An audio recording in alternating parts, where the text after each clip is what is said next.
beaucoup tey dañ ñëwoon seet si leen. ci ndigal suñu kilifa Ababacar Sadikh Bèye. jiite génération Sénégal émergent dëkk ci gox bi. te bëgg di defar gox bi. taxaw ñu fu ne bëggul ñu xiif waaye bëggul ñu wopp feebar bi nag law ci dëkk bi tey jii mu yeble woon ne nag na ngeen dem fu ne waaye na ngeen ma demal ci bàjjan bi. lii fi mu nekk nii 2600 masques la. boole kook yi ñuy raxasoo teg ko ci sa loxo nga mën a jëflante ak ñooñee mooy bàjjan ca des waaye ginnaaw yow yaay njiit mu ne nañ ñëw ci yow dem nañ ci ASC yi dem nañ ci imam yi dem nañ ci chef de quartier yi dem nañ fu ne ndax lu toll ci 35000 masques la ñuy séddale ci commune bi nee na daal bëggul kenn koo xam da nga yeewu jëppal derkale te doo takk masque.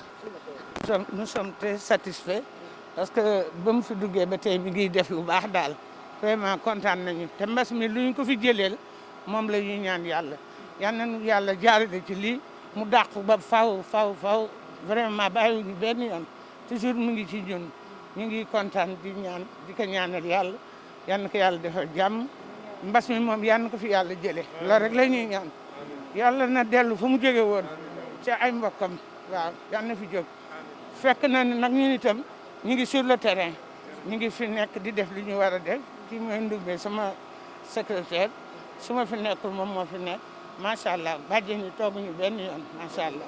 Juste pour dire à Moustapha Seck, donc responsable APR au niveau du département de Pikine, au nom de monsieur le directeur général Ababacar Sadikh Bèye, coordonnateur du mouvement Génération Sénégal Émergent, nous vous remettons ce lot de masques et de gel donc dans le cadre de la lutte contre le coronavirus, donc pour aider et venir en appui donc aux populations du département de Pikine. Et recevez les remerciements et les encouragements donc de monsieur le directeur général Ababacar Sadikh Bèye, qui vraiment sous peu de temps viendra vous rendre visite donc dans le cadre de toujours donc de cette lutte là donc contre le coronavirus. Je vous remercie. Voilà. Merci. Au nom du département de Pikine, au nom de tous les jeunes du département, on remercie monsieur Ababacar Sadikh Bèye, DG Port et coordinateur du mouvement GSE. On le remercie de cette initiative d'appuyer et d'aider et lutter contre le Covid-19. Vraiment, on est très content de lui et on ne manquerait pas de dire et de communiquer à tout le département que DG Port a aidé ce lot de masques aux populations de Pikine pour lutter contre le Covid-19. On le remercie vraiment, on est très content. On est très content aussi du mouvement GSE qui est en train de faire un travail extraordinaire pour accompagner et soutenir le président de la République du Sénégal. Vraiment, on est fiers du DG du port, on est fiers du GSE. Merci. Merci beaucoup. Le coordonnateur, suñu leader, Ababacar Sadikh Bèye, DG bu port. xam ko bu baax. ci jàppale bi mu jàppale askan bi ci xeex coronavirus. moo ne woon noonu la indil fii yow tamit ndaxte da nga bokk ci prolongement woo moom. ci population bi. mu jàppale la loowu masque yi. pour nga jàppale waa gox bi. pour ñu xeex coronavirus. yàlla jëlal ñu ko fii ci lu gaaw bi jaay nabi Mustafa sallallahu alayhi wa sallam nga jàppale askan bi comme ni nga ko yàgg defee ndax fii ñun fi ñëwaat fi gis nañ say œuvre sociale gis nañ say action sociale gis nañ aussi jàppale bi ngay jàppale le DG Ababacar Sadikh Bèye moo tax ñu ñëw seetlu nii jox nañ loo masque yi ak gel pour nga jàppale askan bi nga xam ne nii si gox si sa gox la nekk waaw ñu ngi lay sant di la gërëm. asalaamaaleykum maa ngi madame Khady Diop déléguée de quartier Derklé maa ngi leen di ziyaara bu baax a baax di leen ñaanal jàmm ju sax dàkk di nuyu Abdou Babacar Sadikh di ko ziyaara bu baax a baax di ko remercier c'est pas la première fois maa ngi koy remercier ci bépp activité bu muy def maa ngi koy suivre su ma ko yëgee rek bu soobee yàlla maa nga fa teew ci kattanu suñu borom yàlla nañu yàlla teggil Covid 19 bi yàlla na ko fi suñu borom bi jëlee ci ni mu gën a gaawee ci suñu réew mi ak réew yu ñu wër yëpp ci barke Seydina Mohamed. Oui, vous me donnez l'occasion de remercier très profondément M. Ababacar Sadikh Bèye, directeur général du port et coordinateur de la GSE, en tout cas qui ne cesse encore une fois de mener des actions au niveau de la commune, d'appui aux citoyens, d'appui aux populations. Alors ceci également vient renforcer cela, parce que vous n'êtes pas sans savoir que nous sommes dans une situation à la limite catastrophique, de flambée extraordinaire de cette pandémie-là. Donc si une bonne volonté vient appuyer les populations par l'octroi de masques, de gel hydroalcoolique, je pense que nous ne pouvons que nous en féliciter. et nous le remercions très profondément encore une fois. En tout cas, au nom de l'ASC Wildan, que j'ai l'honneur de diriger, les populations de Derklé remercient profondément la GSE, ses responsables, mais également son coordonnateur, Ababacar Sadikh Bèye. Je pense que ce don vient à point nommé. Il s'agit maintenant d'une lutte communautaire. Au-delà de l'aspect médical, nous sommes actuellement ancrés profondément dans la lutte communautaire.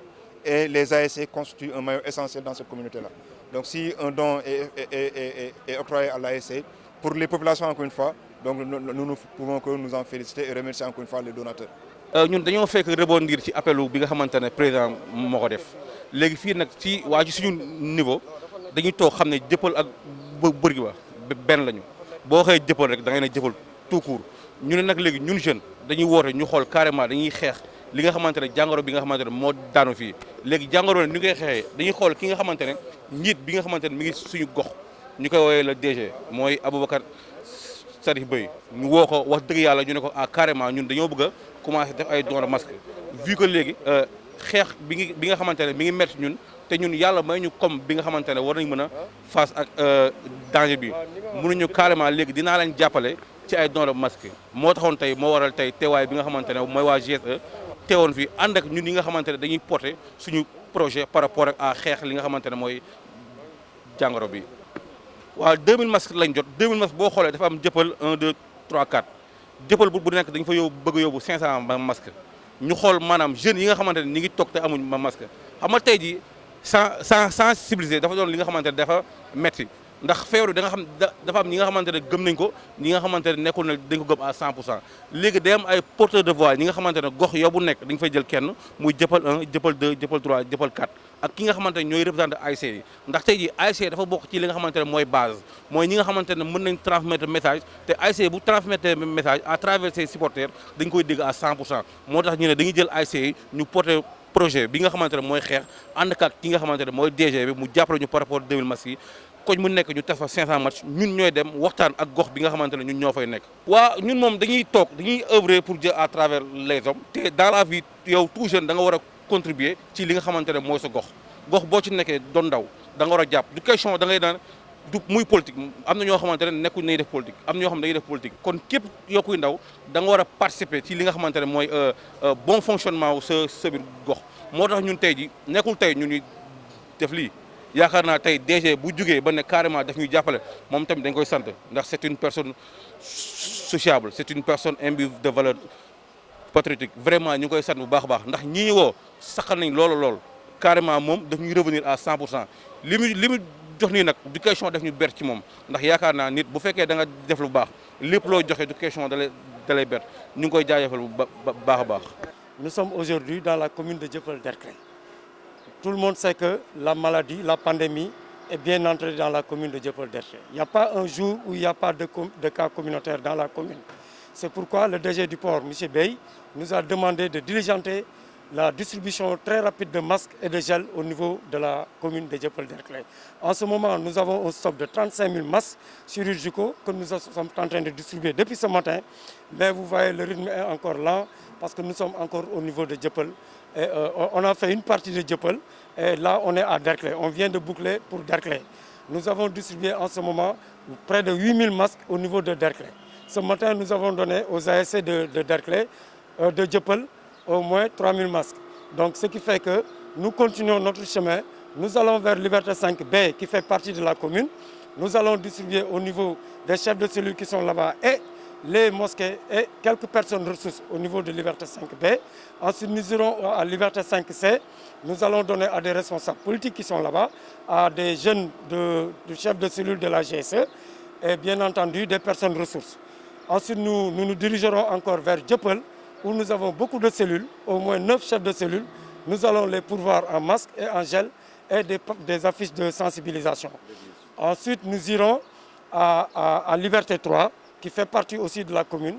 Donc nous irons là-bas, nous allons donner à nos chefs de cellules, aux imams et aux délégués de quartier, à des personnes ressources et à des mouvements qui sont là-bas.